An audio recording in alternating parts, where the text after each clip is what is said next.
안녕하세요, 청취자 여러분. 사목토크의 조철수 목사입니다. 사목토크는 네 분의 목사님이 과학, 영성, 미래의 관점으로 토크를 진행하는 팟캐스트입니다.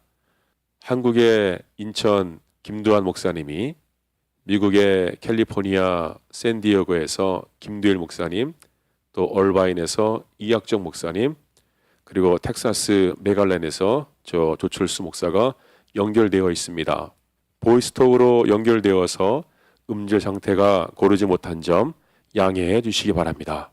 네, 오늘은 제가 과학 문화와 기독 영성에 대해서 말씀드리려고 합니다.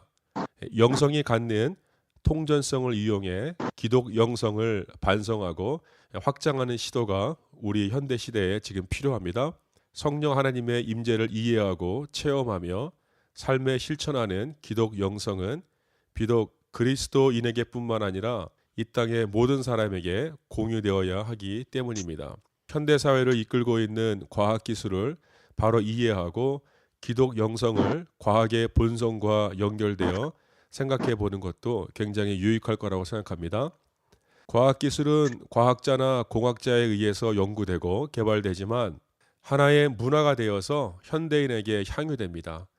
양자역학이나 신체공학 등을 몰라도 삶 속에 들어와 있는 과학기술 문화를 통해 과학기술을 향유하게 됩니다.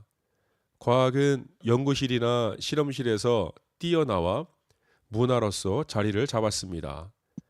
과학기술 문화 혹은 과학 문화는 순수 과학뿐만 아니라 과학사, 과학철학, 과학사회학, 과학교육, 공학에 이르기까지 넓은 학문적 배경을 가지고 탄생했습니다. 과학문화는 종교문화, 여가문화, 예술문화와 같이 문화의 한 부분으로 인식되기도 합니다. 과학문화는 다양한 분야를 총괄해서 생성되지만 과학의 본성을 반영하고 있습니다. 그래서 조숙경이라는 교수님은 과학문화의 가치를 합리성에서 찾는다라고 말했습니다. 과학문화와 같이 신학문화 혹은 교회문화는 세상에 어떤 영향력을 끼치고 있을까요? 예수 그리스도를 주로 고백하고 그 말씀의 반석 위에 세워진 교회는 과학문화와 함께 교회 문화를 가지고 있습니다. 그런데 현대교회의 문화는 과학의 본성에서 오는 합리적 가치와 상식적 윤리조차도 보존하지 못하는 모습이 나타나고 있습니다. 교회 문화는 가장 가치 있는 세계관의 뿌리가 되고 영생의 샘이 되어 하나님 말씀의 본성으로 환원되어야 합니다. 과학은 지식을 쌓아 이 세상의 문제를 해결하고 신학은 성경을 연구하여 영원한 천국을 소망합니다. 과학 문화는 세상 원리를 충분히 이해하지만 완전하지 않기 때문에 더 좋은 이론이 나오면 권위에 집착하지 않고 바로 변화를 택합니다. 그리고 과학 문화는 세상을 변화시킵니다. 교회 문화도 예수 그리스도의 겸손과 온유, 오래 참음, 충성의 본성을 이루기 위해 늘 변화해야 합니다. 교회 문화와 기독 영성은 하나님의 본성을 추구할 때 바른 길을 갈 수 있습니다. 교회의 본성은 이웃을 내 몸과 같이 사랑하는 정신과 마음입니다. 자, 제가 지금 연결시킨 부분은 과학의 본성과 그다음에 기독교 영성의 영성이 과학의 본성과 이렇게 연결짓는 그 모습으로 글을 썼는데요. 우리가 흔히 이제 과학의 본성을 얘기할 때 뭐 합리적이다. 과학은 권위에 의존하지 않는다. 또 과학은 진리를 탐구하고 영속성이 있지만 새로운 더 좋은 진리, 더 좋은 이론이 나오면 지금의 이론을 과감하게 포기한다. 일단은 저희가 이제 과학과 영성 아니면 이제 과학과 신앙 아니면 과학과 신학 이렇게 과학이라는 하나의 주제를 놓고 영성, 신학 뭐 이렇게 우리가 흔히 붙이는 경우들이 되게 많은데요.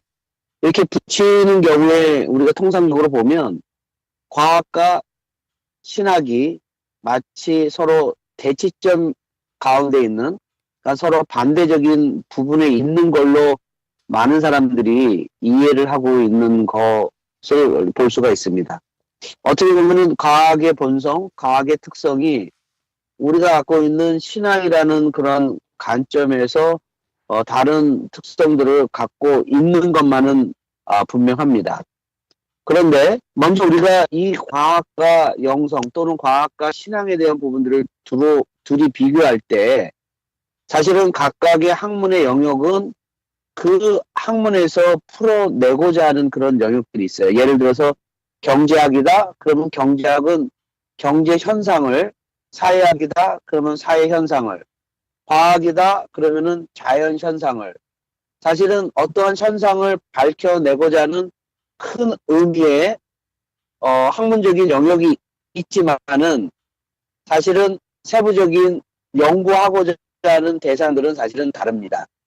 그렇기 때문에 비슷한 듯하면서도 많은 차이를 보이게 되는 경향이 있는데 아까 말씀드린 경제학, 사회학, 물리학 이러한 과목들은 우리가 통상적으로 과학적, 인문과학이나 사회과학이나 자연과학이나 라는 이름의 학문의 체계를 따르고 있기 때문에 이런 부분들이 학문적인 측면에서 우리가 접근 방법이 있습니다. 그런 의미에서 신앙이라고 하는 부분들은 사실은 우리가 과학이다라고 얘기하는 부분들로 접근하기는 쉽지가 않다라는 것을 우리 청취자들에게 꼭 말씀드리고 싶고요. 물론 신학이라고 하는 그 부분은 신학이라고 얘기하는 것은 어떤 의미로는 이제 철학적인 부분들을 포함하고 있는 영역이라고 볼 수 있는데 만약에 그렇다면은 신학과 신앙을 조금 구분할 필요가 또 있다라고 보여질 수가 있어요. 과학과 신앙은 연구하고자 하는 대상도 다르고 관점이 다르기 때문에 보고자 하는 관점이 다르기 때문에 두 개가 서로 대칙점에 있는 것이 아니라 전혀 다른 대상에 전혀 다른 연구 방법으로 나가야 된다는 것이고 이것은 서로의 분야의 상호 보완적으로 접근해야 된다는 말씀을 드리고 싶습니다. 과학은 자연에 존재하는 자연 현상을 증명하기 위한 것인데 과학이라고 얘기하는 것은 관측 가능한 현상들을 찾고자 하는 것이고요. 신앙이라고 하는 것은 일단 관측 가능하지가 않습니다.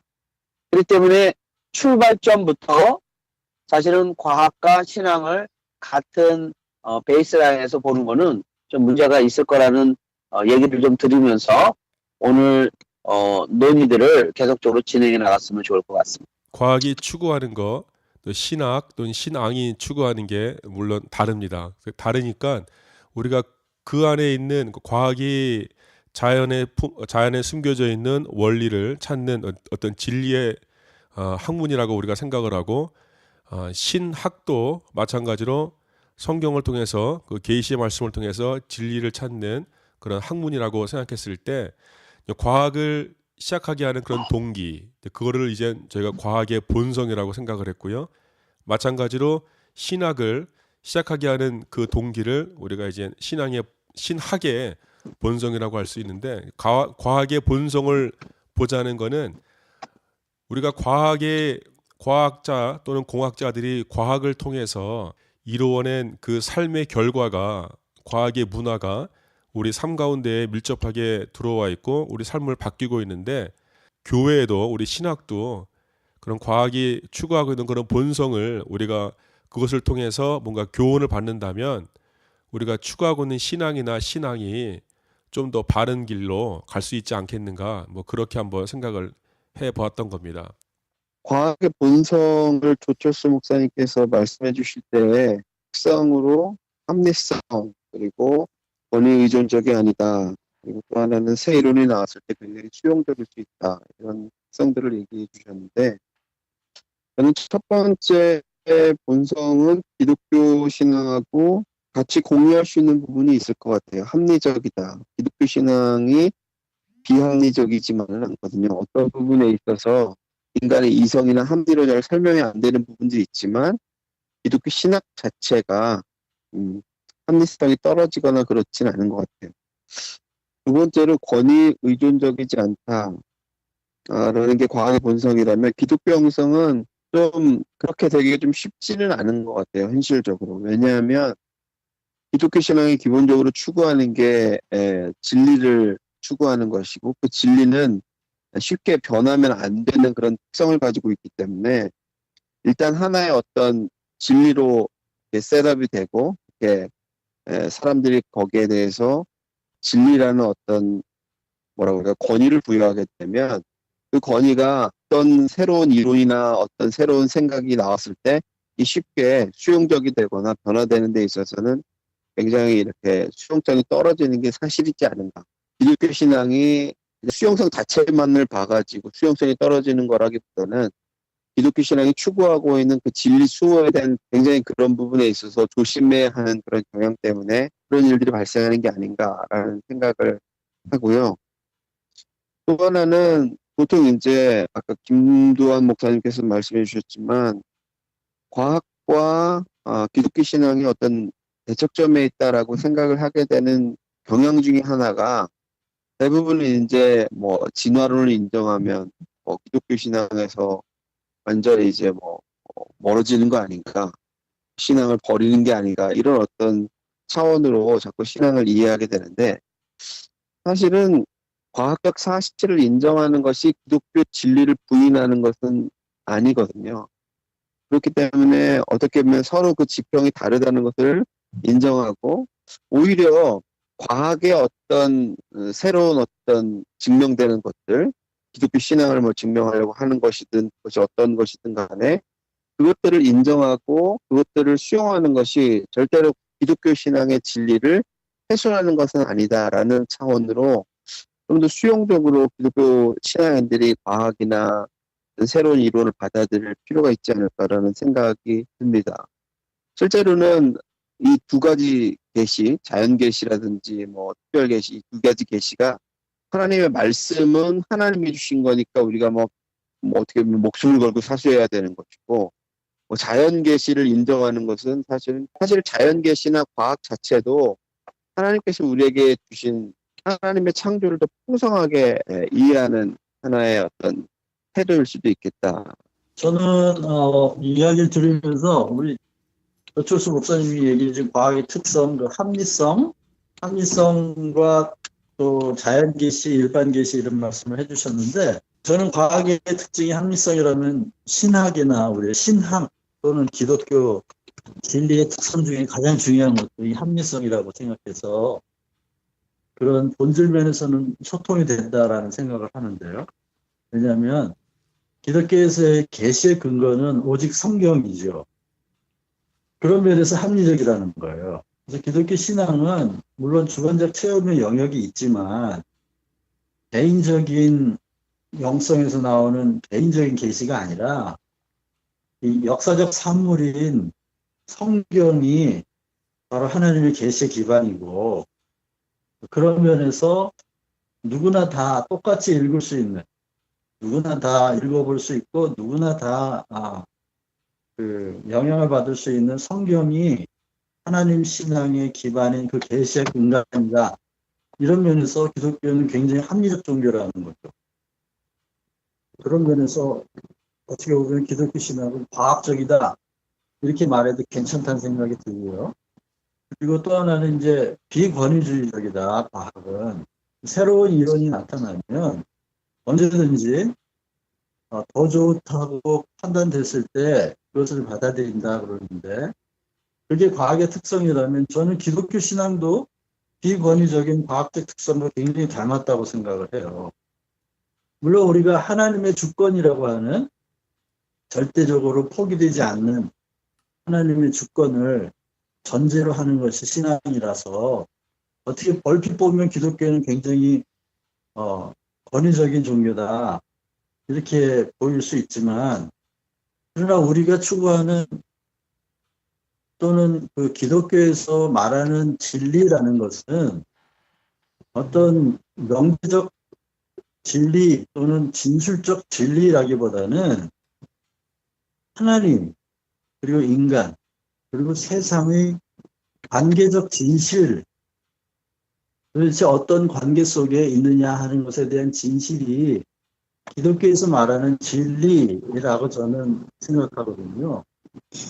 왜냐하면 주님이 진리가 무엇이냐에 질문하는 것에 대하여 산술적으로 또는 기술적으로 대답하신 적이 없고, 내가 진리다라는 좀 굉장히 애매한 말씀을 하셨어요. 그건 참 뭐라고 말할까? 기독교적 진리라는 건 우리 어떤 기술적인 진술할 수 있는 이렇게 이성적으로 합리적으로 진술할 수 있는 그런 진리라기보다는 하나님이 우리를 사랑하신다. 하나님이 우리를 창조하셨다. 인간은 하나님의 형상이다. 어떤 그런 말들을 종합적으로 풀어보면 결국 하나님과 인간의 관계의 진실, 또 인간과 세상, 세상과 하나님, 일삼각관계의 관계의 진실이 곧 기독교의 진리라는 측면은 그런 면에서 그 권위라는 주제로 다시 돌아가면 기독교의 신학은 계속적으로 더 좋은 신학이 출현할 때마다 발전해 왔어요. 하나님 자신도 변하지 않고 인간의 본질도 변하지 않았지만 그 관계의 양상을 새롭게 보는 시각들이 나타날 때마다 신학은 계속해서 그것을 받아들이고 또 보충하고 받아들이면서 지금까지 발전해 왔고, 또 최종적인 과학이 없듯이 최종적인 신학이라는 건 없고 과학이 계속해서 앞으로도 무한한 발전을 계속하는 것처럼 앞으로 신학의 미래도 무한하게 지속적으로 발전 가능성에 대해 열려있기 때문에 저는 과학과 신학을 최소한 우리 조철수 목사님이 지금 지적하신 과학은 비권위적이다 라고 말씀하셨을 때 신학의 본질도 또는 신앙의 본질도 비권위적이다. 그래서 서로 상충한다. 저는 그렇게 말씀드리고 싶네요. 이제 과학과 신학에 대해서 제가 이제 구분해서 아까 말씀 드렸던 부분들, 그 다음에 과학의 맞은편에 영성 또는 신앙 또는 신학을 두고 반대편에 이제 과학을 둔 얘기를 드렸던 것은 추구하는 목적이 다르다라는 측면으로 말씀을 드렸고, 또 다른 의미는 그 추구하는 목표가 다르기 때문에 사용하는 방법론이 다를 수 있다라는 측면에서 얘기를 하였습니다. 자, 그런 측면으로 봤을 때 지금 말씀드렸던 그런 과학의 본성에 관련된 부분들을 우리가 굳이 신앙의 본성을 찾아내는데 사용하는 부분들에 대해서 꼭 과학적으로 신앙을 분석하고 찾아낼 필요는 없다고 저는 생각을 해요. 이 얘기는 바꿔 말해서 무슨 얘기냐면 과학의 방법론들을 우리가 좀 채용해서 신앙에 대한 문제라든지 신앙에 관련된 그런 중요한 이슈들을 우리가 접근해서 설명하고자 하는 시도 자체는 나쁘지 않다고 생각을 합니다.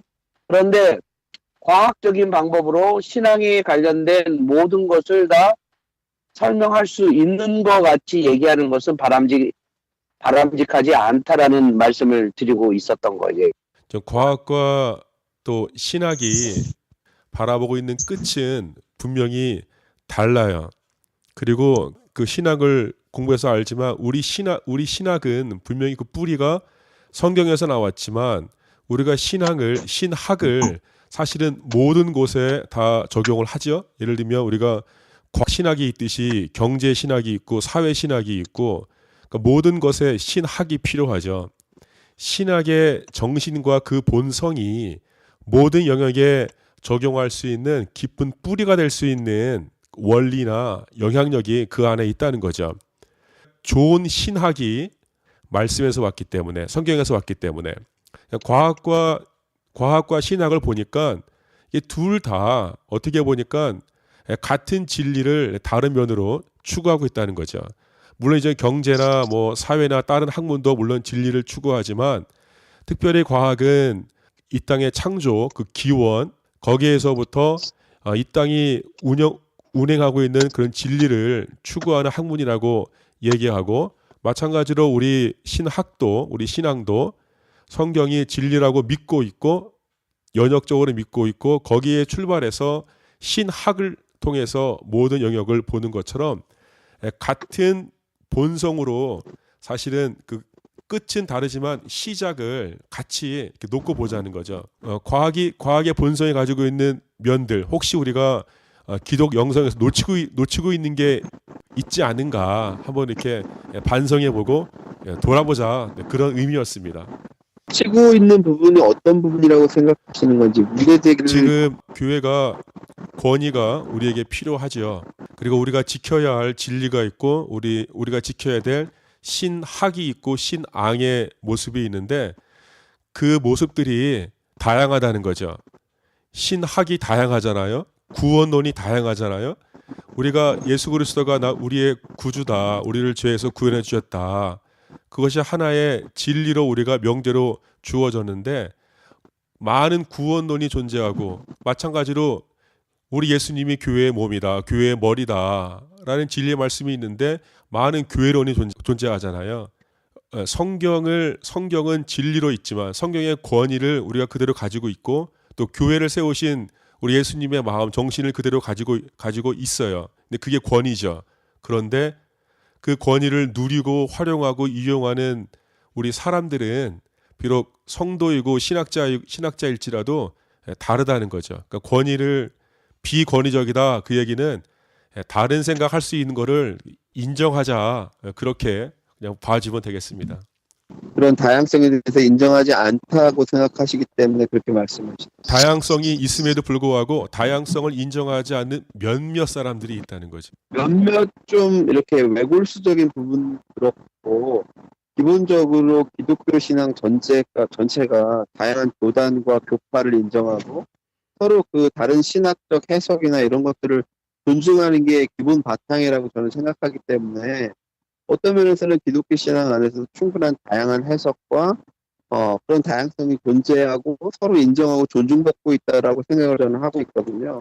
그럼 뭐 이학종선이 문제 없는 거죠. 이제 그렇지 않은 분들이 있고 그다음에 그렇지 않은 교회들이 예를 들면 교회가 행해서 그것이 성공했어요. 그러면 그 성공한 것이 마치 모든 것의 전부인 것처럼 마치 진리인 양 그렇게 외치는 교회나 또 신학자나 또 그런 사람들이 있기 때문에 우리가 갈등이 생기는 거 아니겠어요? 저는 이제 신학과 신앙을 좀 구분할 필요가 있다는 말씀을 좀 드리고 싶습니다. 일단은 신학이라고 하는 것은 그러니까 신학자들이죠. 신학자들이라고 하는 것은 일단은 학자들의 모습을 갖고 있는 사람으로 저는 일단은 얘기할 수가 있고요. 사실은 중세 때는 신학자라고 했지만 이 사람들의 근본을 좀 따져보면 그 다음에 그 사람들이 신학자라고 하는 사람들이 연구하는 분야를 조금 고대 근동사회 쪽으로 가게 되면은 사실 철학자들이 하였던 것들의 영역을 우리 신학자들이 그 철학적인 부분들을 했다고 저는 일단은 생각해요. 학문적인 방법으로는. 그래서 신학자들이 얘기하는 내용들은 다양성을 가질 수가 있고 서교가 할 수 있다라고 저는 생각을 합니다. 그래서 신학자들이 서로 신학적인 논제를 갖고 싸우는 것은 오히려 전 당연하다고 생각을 합니다. 그런데 사람들이 이 신학과 신앙을 구분하지 못하는 것 때문에 조금 문제가 많이 발생한다고 제가 좀 생각을 하는데요.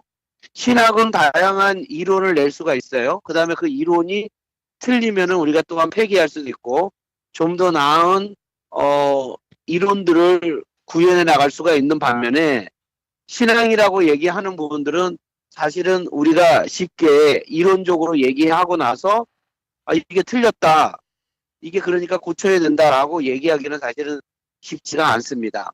그래서 우리가 그렇다고 이제 신앙이 무엇이냐라는 것을 내가 꼭 집어서 얘기할 수는 없겠지만은 신앙의 부분을 너무 학문적인 부분까지 끌어들여서 신앙을 재단해서는 안 된다라는 얘기를 제가 아까랑 비슷한 톤의 말씀을 드리는 것이에요. 그래서 우리가 신학적인 연구에 대한 부분들은 과학적인 동일성이나 그 다음에 유사성을 통해서 신학을 연구할 수는 있지만 신앙을 과학적인 방법으로 다 연구할 수 있다라고 말하는 부분들에 대한 위험성을 제가 말씀을 드리는 겁니다. 그래서 신학은 과학적인 방법으로 뭐 충분히 우리가 논할 수가 있지만 신학의 부분들도 과학에 대해서 어느 정도는 논할 수가 있지만 어떤 사람은 신앙도 과학적인 방법으로 모두 논할 수 있다라고 하는 것은 좀 문제가 있다라는 게 저의 생각입니다. 이 신학과 신앙이 다르지만 분명히 신앙은 성경을 신학으로 풀어서 성경 신학이기 때문에 신앙이 바로 세워지는 건데 사실은 성경을 바로 읽고 우리가 신앙 갖기는 쉽지 않잖아요. 그러니까 누군가 연구하고 바로 가르쳐야만 이제 바른 신앙이 세워지게 되는데 올바른 신학이 있어야 이제 바른 신앙이 세워진다고 믿고 있는데 우리가 잘 알고 있듯이 과학에도 유사과학, 비과학, 과학적인 진리를 이용해서 진짜 말도 안 되는 어떤 과학적인 영성을 가지고 하는 많은 부류의 운동들이 지금 일어나고 있다는 거죠. 과학의 본성으로 들어가는 것, 또 기독교 영성의 본성으로 돌아가는 것, 이것이 어쩌면 과학을 과학되게 하고 또 신학을 신학되게 해서 저 바른 신앙을 가질 수 있는, 바른 영성을 가질 수 있는 그런 길이 되지 않겠는가. 과학이 물론 진리를 추구하고 많은 과학적인 방법이 있지만 과학적인 진리를 신앙으로 생각해서 생겨나는 그런 뭐 유사과학이나 비과학적인 문제가 많이 있잖아요. 어떻게 보면 창조과학에 관한 어떤 어려움도 그런 유사성이 있다고 생각하는데 다른 분은 어떻게 생각하시는지요? 예, 김도희입니다. 제가 뭐 두 분 말씀에 거들 건 없을 것 같고 아마 다 동의하실 수 있는 말씀들을 하고 계시다 그런 생각이 드는데 다만 한 가지 우리가 이성과 감정은 구별할 수 있죠. 구별할 수 있지만 감정 없이 이성이 움직여지지 않고 이성 없이 또 감정도 해치가 안 되거든요. 그런 것처럼 이성과 감정은 분명히 구별되지만 떨어질 수 없고 떨어뜨려서 생각할 수 없는 것처럼 신학과 신앙도 비슷한 관계에 있다는 생각이 들어요. 신학과 신앙은 분명히 구별할 수는 있죠. 그러나 그걸 실존적으로 따로 떼어서 실행에 옮길 수 있는 사람은 없다는 생각이 듭니다.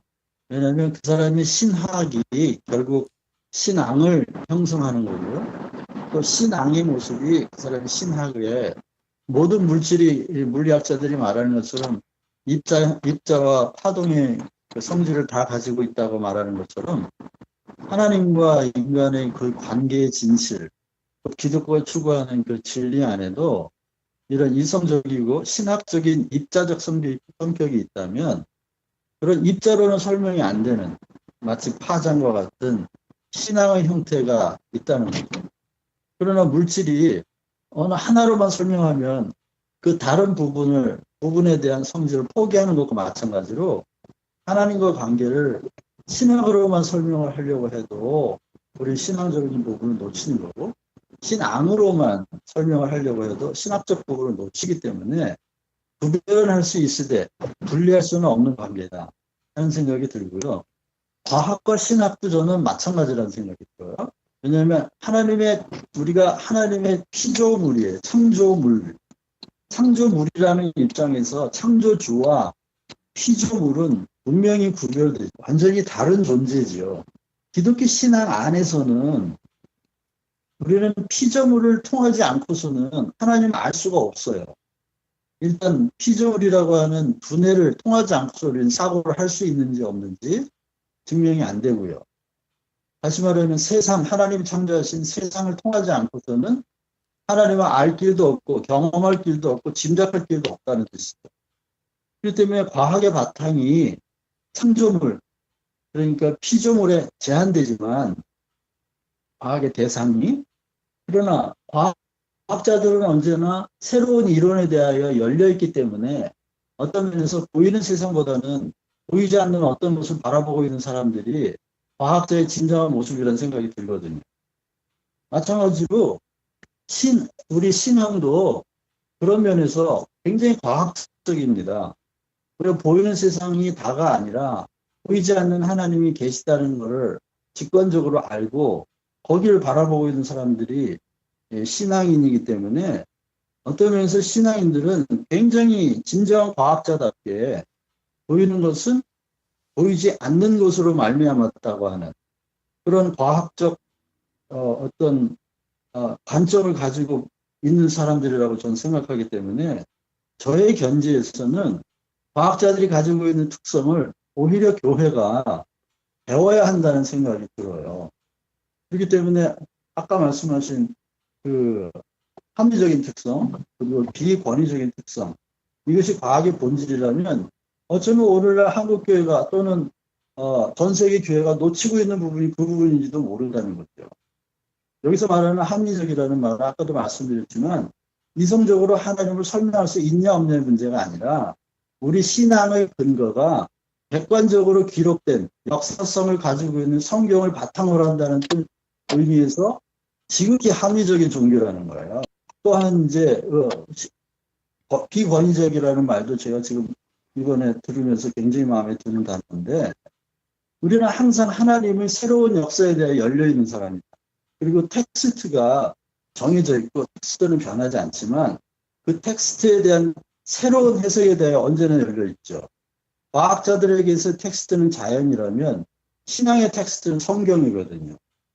그렇기 때문에 저는 너무나 비슷한 구조를 가지고 있고 오히려 이제 신앙은 과학적이어야 한다.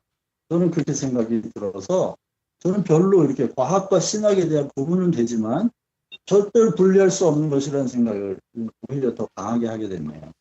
저는 이제 기본적으로 조 목사님께서 이슈를 던지신 기독교 신앙의 어떤 수용성이 좀 떨어지는 문제, 그리고 어떤 면에서는 좀 과도히 권위적인 문제, 이런 문제가 사실은 기독교 역사 안에서도 굉장히 쉽게 찾아볼 수 있는 흔한 예 중에 하나다라는 점에서 동의가 되는 것 같아요. 예를 들면 과거 기독교 역사 가운데 굉장히 폭력적으로 진리를 수호한다는 차원에서 십자군 전쟁이라든지 뭐 어떤 기독교 패권주의가 이렇게 횡행했던 그런 시대를 보면 굉장히 뭐 심지어 종교개혁 이제 500주년 맞고 있지만 종교개혁주의자들 자체도 그들의 어떻게 보면 정립하고 세운 신학을 굉장히 폭력적인 방식으로 자기와 생각이 다른 사람들은 이단으로 정죄하고 처리하고 그리고 뭐 마녀사냥 같은 그런 어떤 일들도 역사 속에서 있었던 것처럼 굉장히 이 기독교 신앙이 어떤 면에서는 진리를 수호한다고 하면서 굉장히 폭력적인 방식으로 수용적이지 않은 방식으로 다른 사람의 생각이나 다른 어떤 이론들에 대해서 공격적인 태도를 취하는 게 분명히 있고 반성해야 될 부분이라고 저는 생각을 합니다.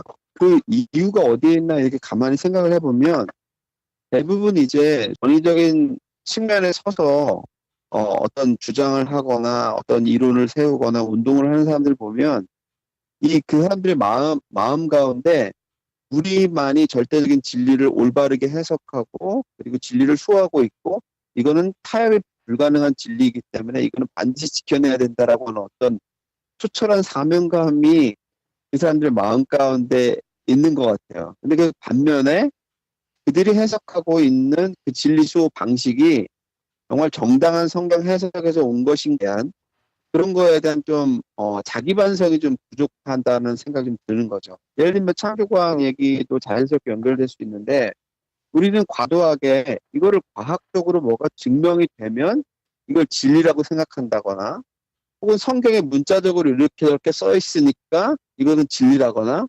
이렇게 좀 너무 극단적으로 가면서 진리를 수호하려고 하는 어떤 왜곡된 태도들을 그리스도인들이 갖고 있다는 생각이 들거든요. 사실은 과학적으로 증명이 되더라도 그것이 신이 없다는 방식으로 이걸 증명하는 사람들도 있고 또 문자적으로 성경에 쓰여 있다고 해서 그걸 진리라고 말하는 사람들 가운데에도 굉장히 성경이 왜곡된 어떤 해석으로 신학을 이끌어가는 사람들이 있거든요.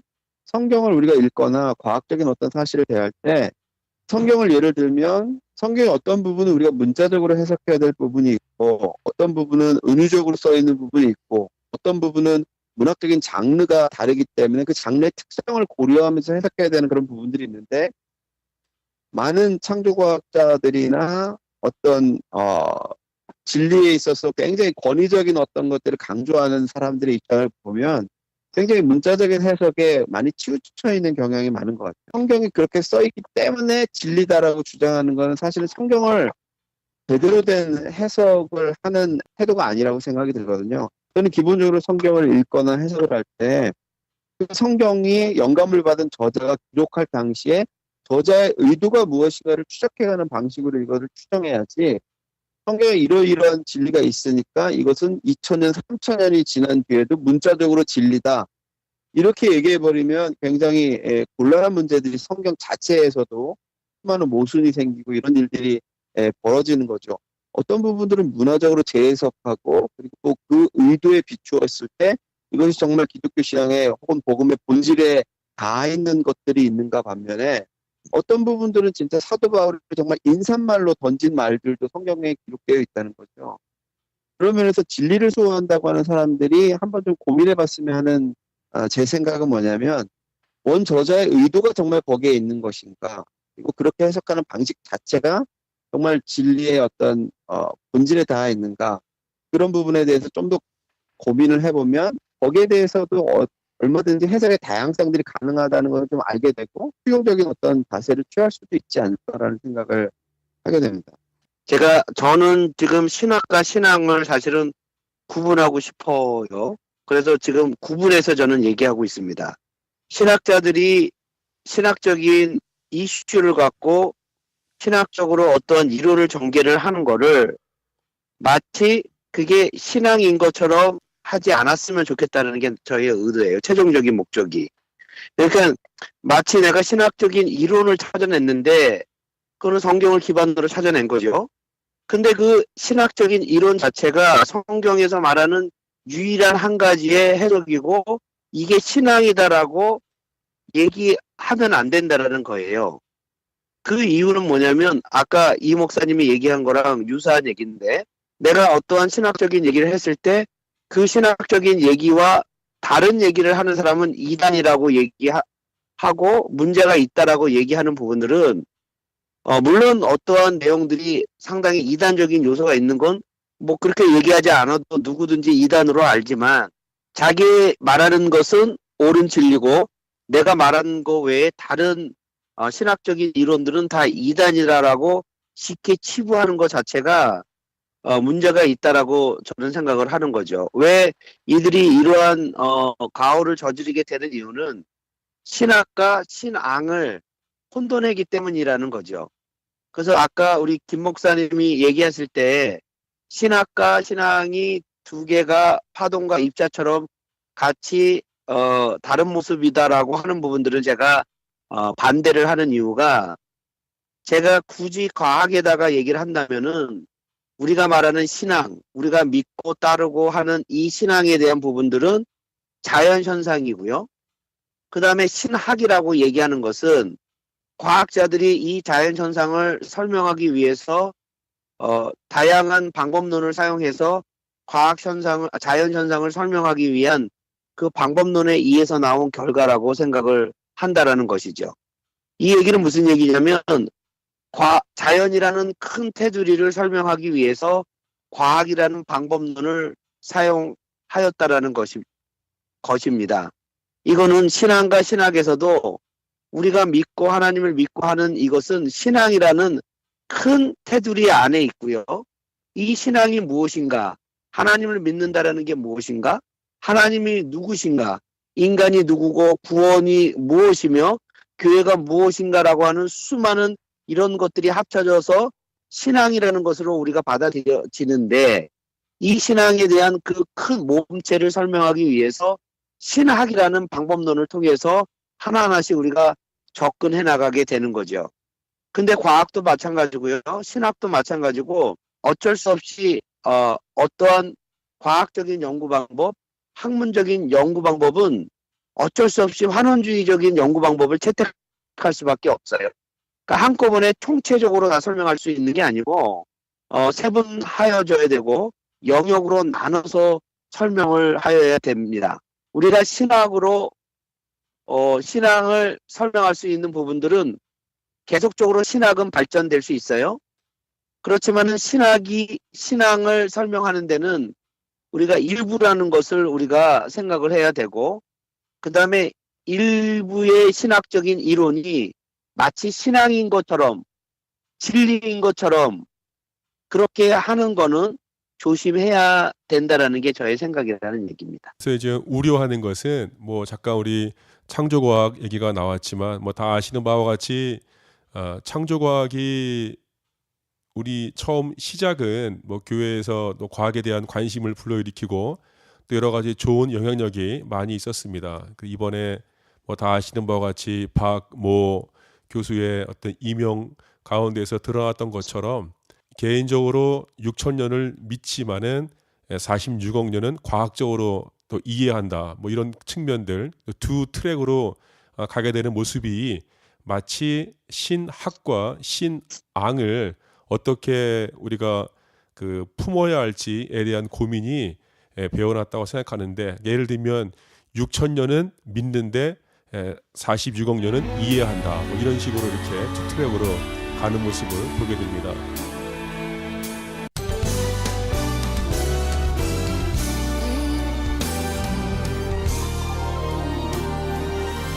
김들 목사님 한마디로 하시고 우리 다음 주제로 넘어가겠습니다. 우리 김들 네. 목사님. 제가 이번 주일날 어떤 교회를 갔는데요. 그 교회에서 아주 있었던 일이 우리 그 토의에 도움이 되겠다 싶어서 좀 말씀드리고 싶은데요. 그 교회가 이제 신앙 고백을 하는데 니케아 신경으로 신앙 고백을 하더라고요. 아주 특이했어요.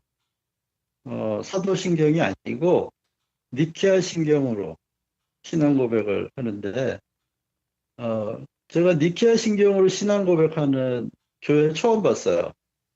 그런데 굉장히 신선했어요. 그 사도신경이 우리에게 너무나 익숙하고 어떻게 보면 너무나 익숙해서 주의 깊게 하지 않는 그런 경향도 있는데, 매달 4번째 주일에는 니케아 신경을 그 신앙 고백을 한다고 그래요. 그런데 이제 예배가 끝났어요. 예배가 끝나고 나서 그날 들은 말씀을 가지고 성도들하고 목사님하고 이렇게 교제를 하시더라고요. 이 교제를 하시는데 어떤 분이 질문을 해서 손 들고, 목사님, 왜 다른 교회는 다 사도신경 갖고 하는데 우리 교회는 이렇게 가끔 니케아 신경을 이렇게 합니까? 내가 그게 궁금해서 인터넷으로 서치를 해봤더니, 요즘 평신도들이 다 궁금하면 인터넷에 물어봅니다. 목사님들이 무식하면 안 돼요. 그래서 근데 자기가 니케아 신경을 다 공부를 해봤더니 이것이 325년에 연도까지 다 기억하더라고요. 삼위일체에 관한 교리를 교회가 확정한 것이다. 거기에 대한 고백이다. 이렇게 얘기를 하면서 그 특성까지 쭉 얘기하더라고요.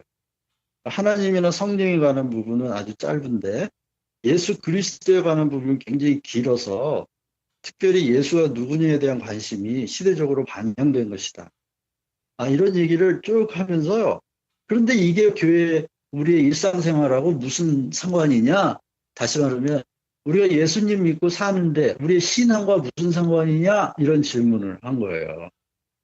제가 그때 그 무슨 생각이냐면 이거 목사가 정말 무식하면 안 되겠구나 생각을 했고, 그때 신학과 신앙의 중요성에 대하여 저는 목사님이 얘기해 주기를 바랬는데, 이제 목사님의 대답은 조금 이제 제 생각하고는 달랐어요. 그러나 이제 목사님이 어떻게 대답했냐 그거는 떠나서 지금 오늘 주제에 맞췄을 때 제가 이제 말하고 싶은 건 이거죠. 삼위일체 신학을 벌써 4세기 때에 정리해 놨어요. 그리고 그 이후로 니케아 신경은 변하지 않았고 지금까지 지금 수천 년이 지나고도 니케아 신경이 확정되고 있기 때문에 그 이후로 기독교는 삼위일체에 대하여 이제 혼란스럽지 않았어요. 다시 말하면 신학적 결정이 그 이후에 기독교인들의 신앙의 방향에 결정적인 영향을 주었다는 거예요. 지금 오늘날 우리 그 신앙인들은, 기독교 신앙인들은 삼위일체가 뭐냐? 별로 질문하지 않아요. 신앙인들은 삼위일체가 뭐냐고 질문하지 않아요. 사실상. 그리고 자기가 믿는 하나님이 성경에서 믿는 하나님인지 아닌지도 질문하지 않아요. 왜냐하면 신앙은 만약에 김다원 목사님 말씀하신 것처럼 자연적 현상이라면 그 현상 속에서 우리가 정확하게 삼위일체 하나님을 알아야 되는데 우리가 삼위일체 하나님을 신앙적으로 우리 느낌적으로 알 수가 없어요. 그렇기 때문에 신학의 도움이 없이는 잘못하면 우리는 자기가 믿고 싶은 하나님, 자기가 상상하는 하나님을 대상화해놓고 신앙에 빠질 수가 있죠. 그렇기 때문에 신앙이 바른 신앙이냐 아니냐를 점검하기 위해서 절대적으로 자리하는 건 신학이고 그 신학이 없이는 모든 신앙인들은 어쩌면 바른 자기만의 신앙을 다 자기만의 길로 자기만의 종교에 빠져 있을 가능성이 높죠. 그렇기 때문에 저는 신학과 신앙을 분리하는 순간 교회는 다 각자가 목사들은 다 교주가 되고 신도들은 다 각자가 자기가 만든 관념적 하나님을 빠질 수밖에 없다는 생각이 들어요. 그렇기 때문에 신학과 신앙은 분리할 수 없는 것이기 때문에 신앙적 모임으로서 하나님에게 예배하고 하나님을 송축하는 사실은 신앙은 우리가 우러를 앙자를 쓰지 않습니까? 이 우러른다는 말은 마음의 태도를 의미하는 거고 이것은 상당히 하나님에 대한 의존 감정이라고 저는 표현하고 싶은데 그런데 그 예배 속에 말씀이라고 하는 객관적 계시의 근거인 말씀 그리고 그 말씀을 풀어내는 사람은 신학 교육을 받지 않은 사람은 그 자리에서 설교를 허락하지 않아요, 우리가. 왜냐하면 그만큼 신앙의 자리를 주도하는 목사님에게 있어서 그가 어떤 신학을 가지고 있느냐가 그 신앙인들의 자리를 어디로 인도하는지 결정되기 때문에 그렇게 하는 건 아닙니까? 벌써 수세기 전에 확정됐던 삼위일체 교리를 지금까지도 우리가 그걸 하나의 틀을 삼아서 신학적 결정인데 신앙 고백을 한다고 말합니다. 우리가 신앙 고백을 하는 근거는 신학적 결과물이라는 거죠. 결국 이것은 이렇게 분리해서 생각할 수 있는 게 아니라는 거죠. 그걸 분리하기 시작할 때 분리하자마자 전 기독교는 무너진다는 생각이 들어요. 그러나 구분할 수 있다고 해서 분리할 수 있는 건 아니다. 그런 말씀을 또 반복해서. 김도일 목사님 말씀하신 분하고 약간 뭐 연관되는 것 같아서 좀 말씀을 드리고 싶은 게 있는데, 기독교든 뭐 과학이든 저는 기본적으로 생각할 때 그 발전을 저해하는 그런 요소 중에 하나가 그런 어떤 다양성이나 어떤 수용적인 태도가 없기 때문이 큰 원인이라는 생각이 들어요. 그리고 지금 이제 뭐 김도일 목사님께서 삼위일체 신학을 니케아 신경에서 이제 정립하고 기독교가 확정했다. 그것이 신앙에 어떤 도움이 됐다. 거기에 대해서 충분히 저는 공감을 하는데, 근데 그 이면을 또 이렇게 살펴보면 기독교 신앙이 어떤 이론이든 신학이든 이거를 정립해가지고 확정해가지고 이것이 진리라고 이렇게 못을 박는 그런 태도 자체가 굉장히 기독교가 다른 신학적 해석을 갖고 있는 사람들에 대해서 폭력적일 수 있다라는 얘기를 아까 제가 기독교 패권주의나 종교개혁주의자들 예를 들면서 잠깐 드렸던 거예요. 그런 면에서 저는 그 니케아 신경 자체도 사실은 그 예수 그리스도의 어떤 뭐라 그럴까요? 신성을 부인한 그 아리우스주의를 이단으로 정죄하기 위해서 어떻게 보면 정립한 것이 니케아 신경이라고 저는 알고 있는데, 어떤 부분에 있어서는 그런 어떤 정립이 기독교 역사에 긍정적으로 작용했지만 어떤 부분에 있어서는 부정적으로 작용하는 요인들도 많이 있었다라는 생각이 드는 거예요. 예를 들면 그 기독교의 역사도 보면 보통 동방정교회, 서방정교회 이렇게 나눠가지고 줄기가 다른데, 어떤 부분은 기독교 신앙이 한때는 예수 그리스도의 인성을 따라가는 것이 굉장히 어떻게 보면 기독교 신앙의 중요한 요소로 강조되던 그런 신학적 해석이 있었는가 반면에, 또 한편으로는 예수 그리스도의 신성을 강조하는 그런 요소들이 굉장히 강조하고 득세하는 어떤 그런 역사가 있었다는 거죠. 근데 오늘날은 어떻게 보면 예수 그리스도의 신성을 더 강조하는 어떤 기독교 역사의 흐름 속에서 지금까지 기독교가 많이, 특별히 한국교회는 그런 영향을 많이 받아온 그 반면에 그런 걸 강조하다 보니까 사실은 우리의 신앙이 굉장히 지극히 현실적이고, 그리고 우리의 삶에 대한 어떤 부분에 닿아 있기보다는 굉장히 형이상학적이고, 굉장히 어떻게 보면 하나님의 나라를 이야기할 때에도 어떤 마치 하나님이 계신 어떤 특별한 장소나 어떤 미래적인 개념으로만 하나님의 나라를 이해하기 때문에 현실과의 어떤 괴리감이 생기고, 사람들이 신앙 생활을 하는 우리 현실 속에서 굉장히 자기들이 믿고 있는 어떤 신학적 교리나 자기의 삶과 굉장히 이율배반적인 그런 신앙생활의 태도들이 사실은 나오는 것들이 문제점으로 또 작용하기도 하거든요.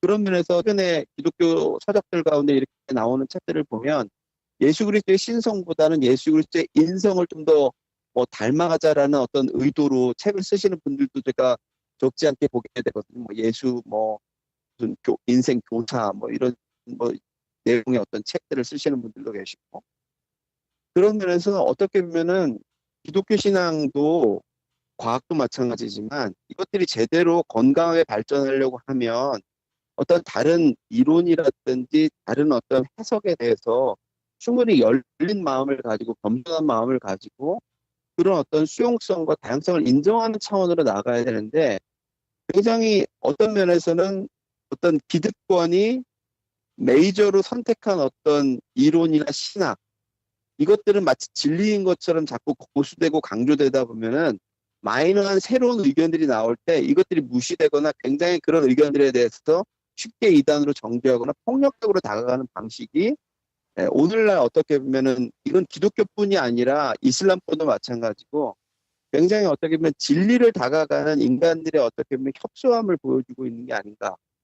그런 부분에 있어서의 좀 이렇게 수용적이고 열린 태도, 혹은 어떤 진리를 강조하고 주장하는 자세보다는 대화하려는 태도, 그런 것들이 사실 오늘날 더 필요한 게 아닌가. 네, 감사합니다. 네, 우리가 보통 이제 변하지 않는 진리, 또 지켜야 될 신학의 진리가 있지 않습니까? 말씀하신 삼위일체 진리, 이런 것들은 하나의 이론이라기보다는 우리가 변하지 않는 공리, 엑시엄이라고 보는 게 좋을 것 같고요. 근데 그런 공리들은 사실은 재론의 여지가 없는 거죠. 그걸 또 부인해서는 안 되고, 우리가 다음 주제는 우리가 이제 그 본성을 통해서 과학의 본성, 또 우리 기독교 영성의 본성이 무엇인가를 한번 생각해 보았다면, 그럼 우리가 본성으로 그 피어난 끝이 무엇인가? 저는 그 끝을 지금 문화라고 봤는데, 최근에 이제 과학 기술이 발전하면서 많은 과학 문화가 생기게 됐는데, 과학 문화의 대표적인 예가 스마트폰, 스마트 기기라고 할 수 있는데, 과학 문화를 통해서 우리 교회의 모습도 변화가는 모습을 보게 됩니다. 성경 책을 찾는 것보다는 스마트폰이나 태블릿으로 찾는다든지, 또 예배 앞에 파워포인트가 예배를 이끌어 간다든지, 이런 여러 가지 어떤 그 문화까지도 바뀌게 되었는데, 과학 문화가 교회 문화에 또 어떤 영향을 주는가, 또 반대로 교회 문화는 세상에 과학의 어떤 기술에 젖어 있는 세상에 어떤 문화의 영향력을 끼쳐야 되는가 한번 얘기해 보고 싶은데요. 지금 21세기 들어서 과학의 영역이 사실 18세기, 19세기의 과학의 영역을 훨씬 뛰어넘는 영역으로 지금 확대되고 있어요. 물론 20세기 들어와서 우리가 양자역학, 상대성 이런 것으로 말미암아 불확정성의 원리, 상보성의 원리, 이런 단어들이 일반 사회학에서도 많이 사용이 되어 있고, 그 패러다임들이 실제적으로 우리의 사회에서도 많이 사용되어서 20세기의 문화 또는 어떤 그 사람들의 집단의 패러다임을 변화시키는데 크게 영향을 과학이 준 것은 사실입니다. 그런데 21세기 들어서는 그 과학의 발전이 더 비약적인 발전을 함으로써 단순한 어떤 문화의 한 영역으로만 정도가 아니라 문화 자체를 완전히 좌지우지하는 정도의, 그리고 더 나아가서는 학문 자체도 좌지우지하는 정도까지 지금 왔다고 얘기를 합니다. 예를 들어서 우리가 철학, 그러면은 철학하는 사람들이 과학을 모르고 철학을 할 수가 없다라는 이런 얘기가 공공연하게 나오고요. 그 다음에 경제, 사회학 하는 사람들도 과학을 모르면, 과학기술 발전을 모르면 그 자체의 학문을 할 수 없다. 그 다음에 그 과학의 영역이 상당히 넓게 지금 적용되고 있다라고 얘기를 하고 있습니다. 그러한 측면에 과학으로 인하여 만들어지는 그 문화의 확장된 영향력은, 이게 우리 교회 생활과 그 다음에 교회 문화에서도 당연히 영향력을 크게 줄 수밖에 없습니다.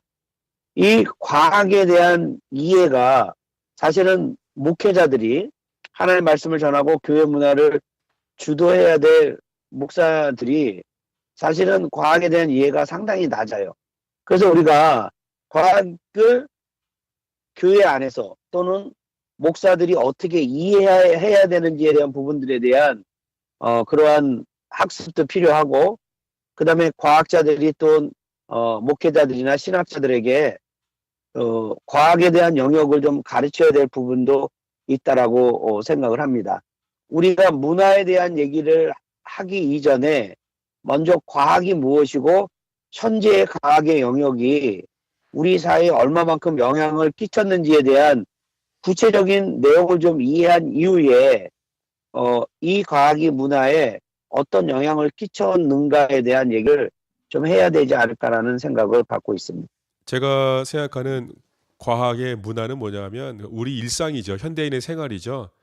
현대인의 생활이 이미 많은 부분에 이제 과학 문화 속에 자리 잡고 있는데, 사실은 뭐 한 예만 들어도 최근에 이제 한국에서 이제 카톡이나 여러 가지 문화를 통해서 최근에 단순한 메신저로 이제 그 시작을 했지만, SNS의 한 도구로 시작했지만 뭐 지금은 뭐 보시는 바와 같이 뭐 은행 업무까지 할 수 있는 그런 영향력이 넓혀가고 있는데, 은행 관리를 이제 카톡을 이용해서 할 수 있는 거죠.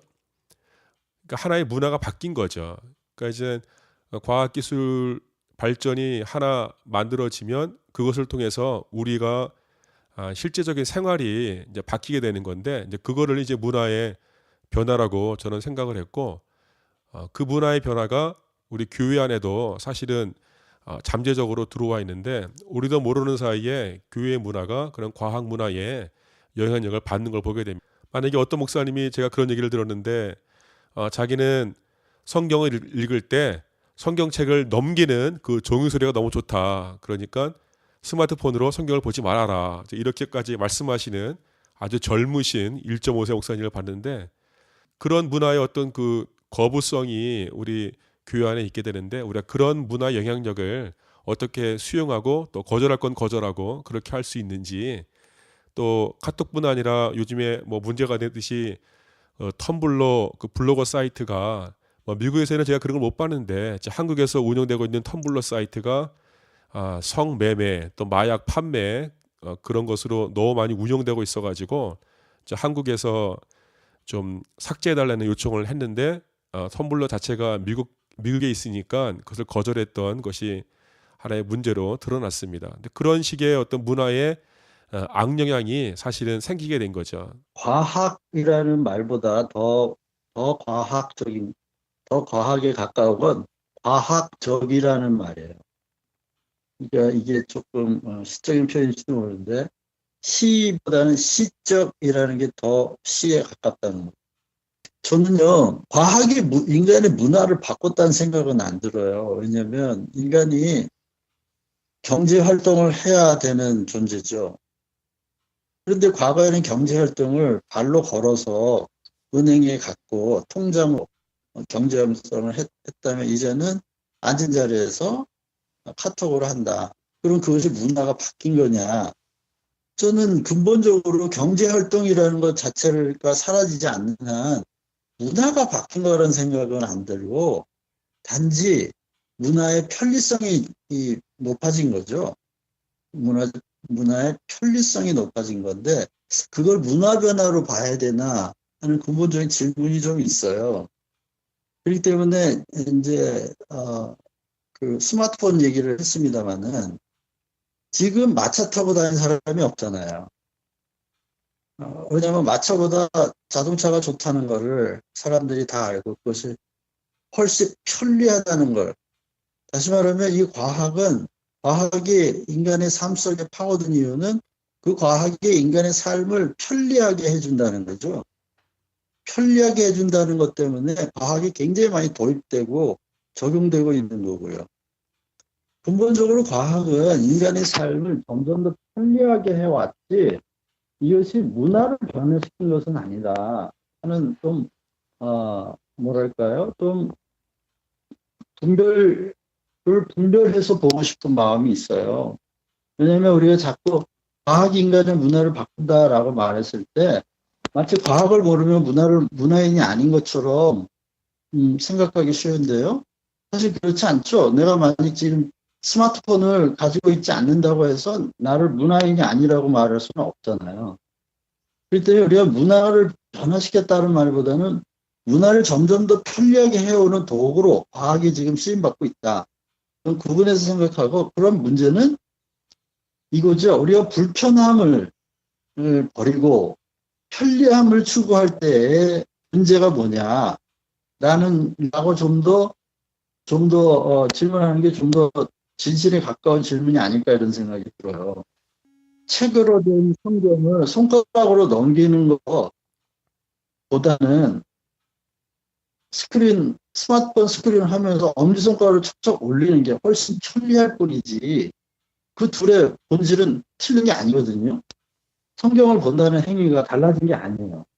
성경을 읽는다고 하는 문화가 달라진 게 아니라는 거죠.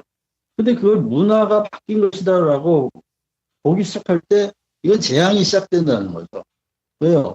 과거에는 다 마차를 타고 다녔습니다만 이제는 마차 타고 다니는 사람이 없는 것처럼 지금은 과도기이기 때문에 이렇게 가겠지만 그러나 막을 수 없습니다. 인간이 편리함을 추구하는 본성이 남아있는 한 과학을 버릴 수 없어요. 계속해서 도입할 수밖에 없다는 거죠. 그럼 이제 우리의 질문은 왜 인간은 계속해서 편리함을 추구하는가? 왜 편리함을 추구하는가? 불편함을 감당한다는 건 무슨 의미인가? 왜 굳이 우리가 책으로 된 성경을 좀 봐야 한다면 왜 그래야 하는가?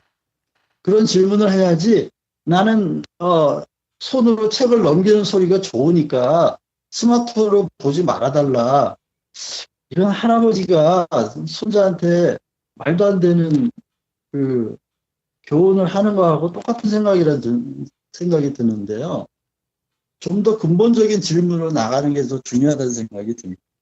문화라고 하는 일단 토픽 자체가 굉장히 큰 범주의 이야기를 하는 거잖아요. 그래서 사실은 저는 김도일 목사님이 생각하시는 문화 개념하고는 다른 것 같기도 한데 저는 마차 타고 다니는 것도 문화고 자동차 타고 다니는 것도 문화라고 생각하고 문화는 계속 이렇게 서로 많은 다양한 것들의 영향 속에서 계속 발전하고 변화해가는 것이라고 생각하고 삶의 행동 양식 자체가 다 문화라고 생각을 할 때 문화는 끊임없이 이제 뭐 좋게든 나쁘게든 변화해 가는데 그걸 범주를 좀 좁혀서 이야기를 좀 생각을 해보면 제 개인적인 경험은 제가 지난주에 예배드렸던 교회는 미국에 있는 한 유명한 교회 캠퍼스 처치였어요. 이 캠퍼스 처치에서 예배드리는데 물론 이제 직접 담임 목사가 와서 설교하는 게 아니고 캠퍼스 처치이기 때문에 메인 처치에서 했던 설교 영상을 그 다음날 이제 토요일 날 했던 영상을 일요일 날 가져와가지고 거기 영상을 틀어주고 그리고 거기에는 굉장히 어떤 특이성이 있었는데 그 동네가 약간 시니어들이 많이 모여 사는 그런 커뮤니티인데 그 시니어들이 좀 더 편리하게 교회에 와서 예배를 드리고 집에 갈 수 있게 하는 어떤 그런 편리를 제공해주는 차원에서 캠퍼스 처치를 그쪽에 그 동네에 만들었던 것 같아요. 근데 제가 그걸 보면서 하나 느낀 게 뭐냐면 이제 예배를 드리면서 사람들이 이제 예배 도중에 뒤에서 빵도 먹고 커피도 마셔가면서 이제 예배를 드릴 수 있는 이런 분위기인데 그게 한편으로는 사실은 저는 미디어나 이런 어떤 대중문화 혹은 과학기술의 발달이 교회에 미친 영향을 생각해 볼 때는 교회가 대형화하는 데 이바지했다라는 생각을 하게 돼요. 예전에는 뭐 그런 게 발달하지 않았을 때는 어쨌든 목사님의 설교를 듣고 목사님을 만나보고 혹은 교회에 가서 교우들과 교제를 하려면 일단은 어떤 피지컬한 어떤 빌딩으로서의 교회당 안에 가야 되고 그 안에 구성원들인 교회를 만나고 어떤 인격적인 어떤 교제를 나눠야지 이게 되는 어떤 분위기였다면 문화였다면 오늘날은 교회가 이제 과학기술이 발달하니까 굉장히 대형화되고 심지어는 이제 캠퍼스 철치라는 개념으로 한 교회의 어떤 한 비전을 가진 교회가 수백 수천 개의 캠퍼스 철치를 만들어내는 것도 가능해지는 시대에 이제 오게 됐다는 거죠.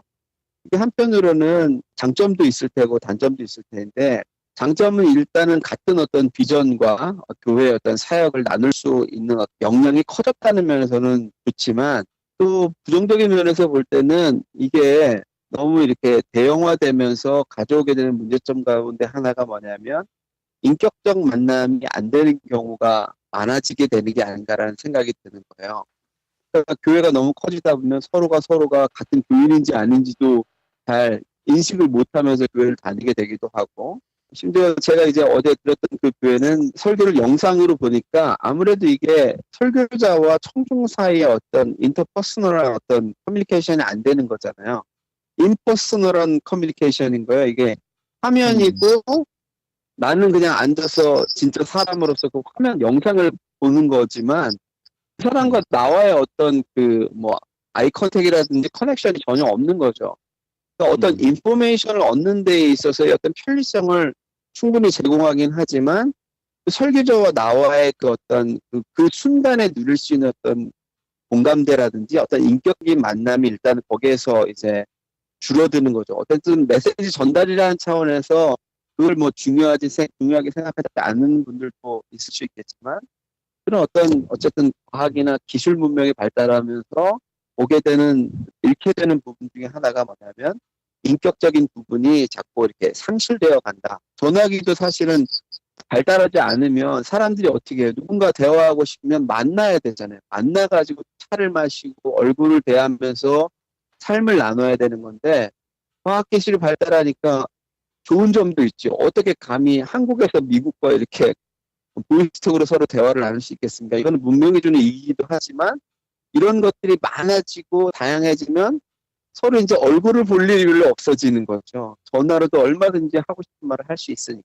그러니까 다 일장일단이 있는데 교회가 어떤 부분에 있어서 이제 과학기술이라든지 어떤 세상의 어떤 문화, 세상의 문화라고 말하는 것 자체가 굉장히 이원론적이긴 한데 어떤 그런 새로운 문화들이 교회 안에 이제 도입되거나 이제 들어오게 될 때 그거를 잘 비판 수용할 필요가 있다라는 생각이 들고 교회가 이것을 어떻게 받아들일 거에 대한 충분한 어떤 공론화된 논의가 필요할 거라는 생각이 든다는 거죠. 어떤 면에서는 우리가 하나님을 예배하는 데 있어서는 좀 더 그런 것들이 배제되면서도 좀 더 강조되어야 되는 또 다른 측면들이 또 있을 수 있기 때문에 그런 생각이 좀 들었어요. 제가 이제 생각하는 문화는 과학기술 문화다. 과학기술 문화는 과학의 원리나 또는 기술자의 어떤 기술자의 손에 의해서 만들어진 어떤 문화적 이기들 이런 것들을 통해서 교회의 생활이 어떻게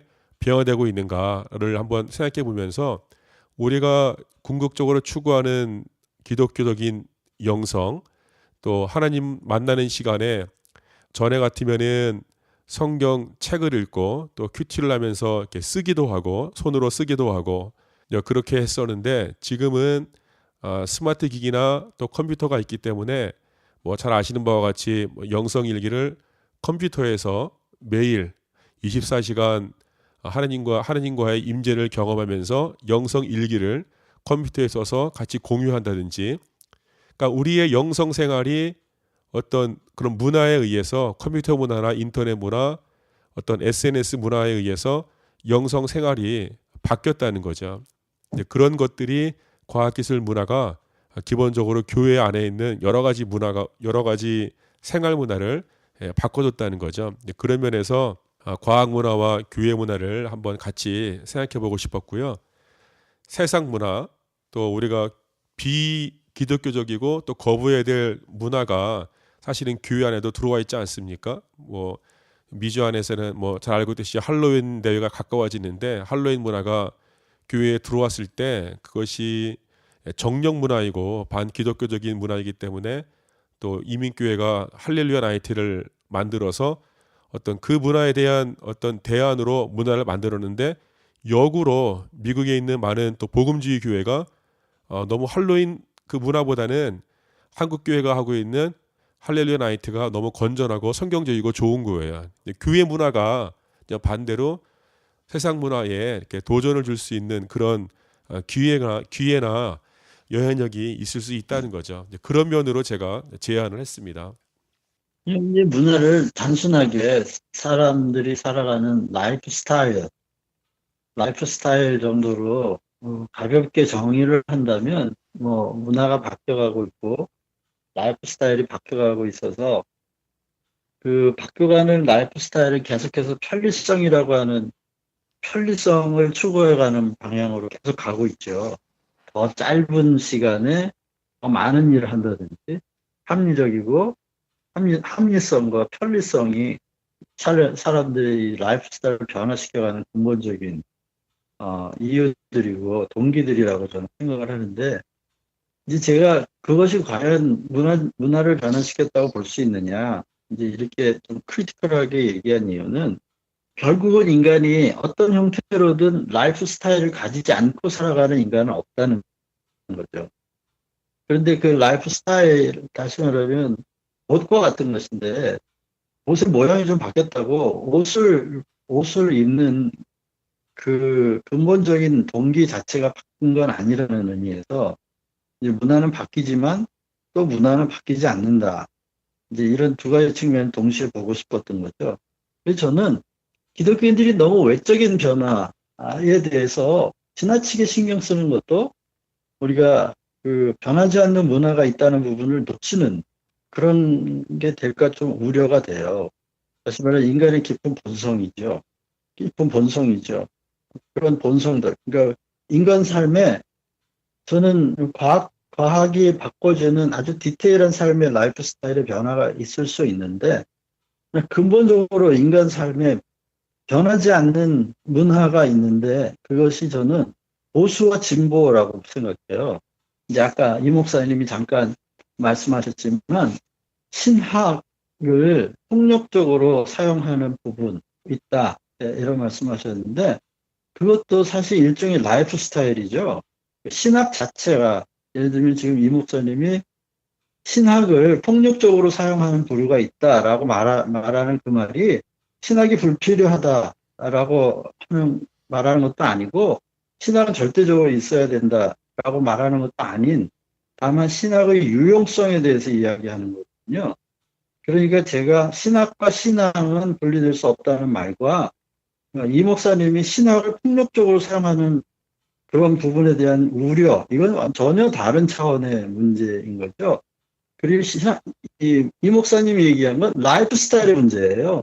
그 사람의 라이프 스타일이 우파적이냐, 보수적이냐. 보수는 양심을 지켜가고 개인의 윤리를 세워가면서 기득권을 지켜가는 게 보수죠. 스타일을 볼 때요. 그러나 진보주의는 양심적으로 살아야 되는데 내 양심만 생각해서는 안 된다. 다른 사람의 양심도 지켜줘야 된다. 내 양심이 내 삶의 기준이라면 다른 사람도 그 사람의 양심이 있을 거 아니냐? 그러니까 그 사람의 양심도 지켜야 한다. 그런 차원에서 삶이 진보죠. 그런데 이 두 가지 형태의 라이프 스타일은 인류가 시작된 이후 지금까지 계속 있었어요. 꼭 마치 양날개처럼 말이죠. 역사의 양날개처럼 진보와 이 보수의 라이프 스타일을 계속 해왔다는 거죠. 그런데 그게 더 근본적인 문화라고 저는 생각을 하거든요. 우리가 겉모습이 보수도 더 과학적이 될 수 있고 진보도 더 과하게 그 도움을 받을 수 있지만 그러나 근본적으로 보수주의라고 하는 이 라이프 스타일은 바뀌지 않고 있고 진보주의라고 하는 라이프 스타일은 바뀌지 않는다는 거예요. 바뀌지만 우리는 너무 이렇게 변화될 수밖에 없는 지당한 것들에 대해 지나치게 관심 두지 말고 변하지 않는 것들, 변하지 않는 문화에 대하여 더 깊이 들여다보면서 우리는 어느 쪽에 지금 이 시대가 요구하는 게 보수냐 아니면 진보냐에 따라서 기독교회는 신축적으로 그 자리를 옮길 줄 알아야 된다는 생각이 들어요. 왜냐하면 둘 다 필요한 라이프 스타일이니까 기득권도 지켜야 하고 또 새로운 것에 대하여 열려 있어야 하는데 보수는 지나치게 기득권을 지키는 데 급급하고 진보는 지나치게 전통을 버리고 새 것에만 의존하게 되면 이제 균형이 그야말로 인간의 삶의 양식, 문화의 균열이 생기는 거잖아요. 그렇기 때문에 인간이 평화롭게 지낼 수 있고 하나님 나라를 추구하는 그리스도인으로서 우리가 문화에 대한 깊은 인식을 하게 된다면 결국 문화는 하나님이 말씀하신 하나님 사랑, 인간 사랑을 심화시켜 갈 수 있는 문화라야 기독교 문화다. 이런 정의를 가지고 모든 시대가 이런 보수주의와 진보의 그 좌우 마치 시계의 진자가 왔다 갔다 하듯이 그렇게 왔다 갔다 주도권을 잡으면서 역사가 이제 이렇게 흘러온 것을 바라보면서 당시에 왜 예수님은 마치 진보주의자처럼 행동을 하셨나. 그 당시에 지나치게 보수주의자들이 기득권을 지키느라고 진리를 왜곡하고 있었기 때문이 아니겠는가. 그러나 반대로 만약에 그 당시에 보수들이 바른 길을 가고 있었고 진보가 그런 길을 가고 있었다면 예수님은 보수주의로 나타날 수도 있었다는 거죠. 그렇기 때문에 그런 인간의 문화가 근본적으로 변하지 않는 그런 양태들을 바라보면서 또 한편으로 인간이 양쪽을 다 균형 있게 서지 못하고 한쪽으로만 치우치는 그런 경향성, 그것도 역시 기득권이라고 할 수 있겠죠. 그런 경향성을 어떻게 그리스도인들은 극복해 가고 중심을 잡을 것이냐에 대한 생각이 우리가 놓치지 말아야 될 그런 관심이 아닌가. 문화적인 측면에서도 말이죠. 그런 생각을 하게 됩니다. 저는 문화에 대해서 이제 또 하나 이제 생각이 들 때 보통은 이제 조철수 목사님께서 말씀해 주신 것처럼 기독교 신앙 안에 들어와 있는 어떤 세상적인 문화, 어떤 면에서는 좀 거부해야 되고 지양해야 되는 그런 문화들이 있는데 그런 문화들은 어떻게 보면은 좀 더 이렇게 식별하기가 쉬운 것 같아요. 그래서 그런 부분들은 당연히 이제 충분한 대화와 또 생각을 통해서 기독교적인 문화들로 또 더 선순환할 수 있는 어떤 문화들로 이런 것들을 바꿔가는 태도들이 당연히 교회 안에 좀 필요할 것 같고요. 이제 그에 못지않게 교회 안에 보이지 않게 은근하게 이제 스며드는 어떤 사람들의 가치관 속에 파고드는 그런 문화적 특성이 현대인들에게 있다면 그게 크게 두 가지로 저는 하나가 도구주의고 또 하나는 소비주의라는 생각이 듭니다. 두 가지 특성 다 굉장히 비인격적인 요소를 갖고 있다는 면에 있어서 저는 어떻게 보면 기독교 신앙에서 약간 좀 이렇게 거리감이 있다는 생각이 드는데 전에 읽었던 책, 그 유진 피터슨이 쓴 책, 이 책을 먹으라라는 책에 보면 이 현대인들이 이제 성경에 대한 태도에 있어서 성경을 수용하는 차원에서 성경을 읽지 않고 성경을 사용하기 위해서 성경을 읽는다라는 그런 방식의 이야기를 하는 것들을 제가 봤거든요. 그 부분에 있어서 저는 어느 정도 공감이 됐어요. 왜냐하면 오늘날 특별히 스마트폰이라든지 과학기술이 굉장히 발달하면 발달할수록 이런 문명의 이기들이 사람들에게 편리를 가져다 주기 때문에 사람이든 그런 과학의 문명이든 심지어 교회 문화든 이것들을 굉장히 도구화하려는 그런 어떤 가치관들이 사람들 안에 형성된다는 거죠. 그리고 굉장히 소비적인 성향으로 사람들을 자꾸 이끌어가는 게 신앙생활에 있어서는 굉장히 위험한 요소 중에 하나다라는 생각을 하게 되는 거예요. 제가 지난주에 갔던 그 교회 경험도 다시 한번 이렇게 언급을 하면 굉장히 뭐 어떻게 보면 좋은 취지에서 만든 캠퍼스 처치이지만 거기 와서 자연스럽게 먹으면서 마시면서 편하게 동영상 하나 시청하고 그리고 편하게 왔다 갈 수 있는 어떤 교회 분위기를 만들었다는 것은 굉장히 편리하긴 하지만 그 안에서 정말 그리스도 안에서의 참된 어떤 교제나 어떤 인격적인 만남이나 이런 것들이 충분히 공감되고 이루어지고 있는지 그런 부분들을 살펴볼 때는 이 사람들이 혹은 그 교회뿐이 아니겠지만 현대인들이 교회라는 공동체를 대할 때 이것도 일종의 하나의 어떤 소비의 한 수단으로 그리고 기독교 신앙 자체나 성경 자체를 도구화하려는 어떤 가치관들이 그들 마음속에 너무 많이 지금 내재되어 있는 것이 아닐까. 그런 부분에 있어서는 기독교 신앙의 좀 인격성을 회복해야 되겠다라는 생각들을 많이 하게 되면서 어떻게 보면은 눈에 보이는 우리가 때로는 저항해야 되는 그런 문화들이 분명히 있는 반면에 그에 못지않게 또 위험하게 우리 기독교 문화 안에 들어와 있는 것들이 눈에 보이지 않는 그런 어떻게 보면 비성경적인 문화들이 있다라는 것을 해야 될 거라는 생각입니다. 거기에 저도 첨언을 하고 싶은 게 지금 저는 100% 동의해요. 이게 도구화가 되어가고 있고 소비화가 되어가고 있다. 제가 한국에 와가지고 좀 미국하고 조금 다른 풍경은 뭐냐면 전철 안에서 전철을 타잖아요, 사람들이. 타자마자 귀에다 이어폰 꽂고 스마트폰을 딱 냅니다.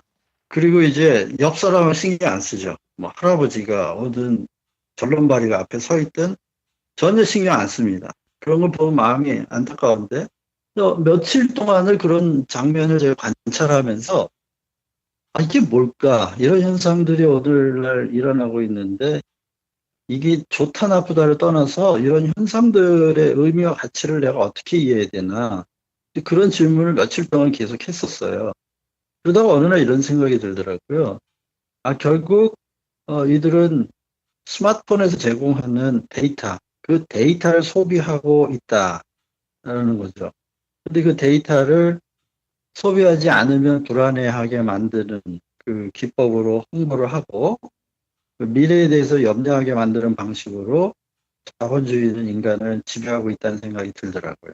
이제 이런 얘기를 제가 드리는 이유는 화상 예배가 어쩌면 그들이 종교적 요소를 소비하고 있는 소비자로 전락하고 교회나 또 목사들은 성도들을 소비자로 생각하고 종교적 상품을 팔아가는 예배가 종교적 상품으로서 잘 준비된, 잘 갖춰진 방식으로 종교적 소비자에게 공급을 하면 공급자의 역할을 하는 게 아닌가 극단적으로 얘기하면요.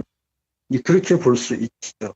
어쩌면 그런 제가 지금 이 목사님 하신 말을 좀 더 극단적으로 표현했다고 생각되는데 그런데 문제는 이거예요. 그런 현상을 바라보면서 어떻게 교회가 어땠길래 이런 화상 예배라든지 이런 데이터 예배가 교회 안으로 파고들었을까? 도대체 어떤 틈을 내주었길래 이것이 파고들 수 있었을까라는 거예요. 이 목사님이 하신 말씀 중에 핵심적으로 들리는 말이 인격성을 회복하자는 거였는데 이런 질문을 해볼 수도 있지 않을까요? 그렇다면 그런 문명의 이기들이 교회 안에 들어오지 않을 때 그때 그럼 예배는 인격적이었나? 는 거죠. 사람과 사람이 앉아서 듣고 말한다고 해서 그것 자체를 인격성이라고 우리가 말할 수 있는가? 는 거예요. 이번에 지난주에 갔던 교회 얘기를 했습니다만은 아주 작은 교회였어요. 그리고 상당히 진보적인 생각을 가지고 있는 목사님이었고, 근데 예배가 끝나고 나서의 그 교회의 모습을 보면서 제가 좀 많이 도전을 받았어요. 말씀 우리는 신앙 고백 속에서 교회가 성도의 교제가 있다고 신앙 고백에서 많이 했어요. 성도가 서로 교제하는 것과 이걸 믿는다 그랬거든요. 그런데 교제하지 않았어요. 교회의 크기하고는 상관없이.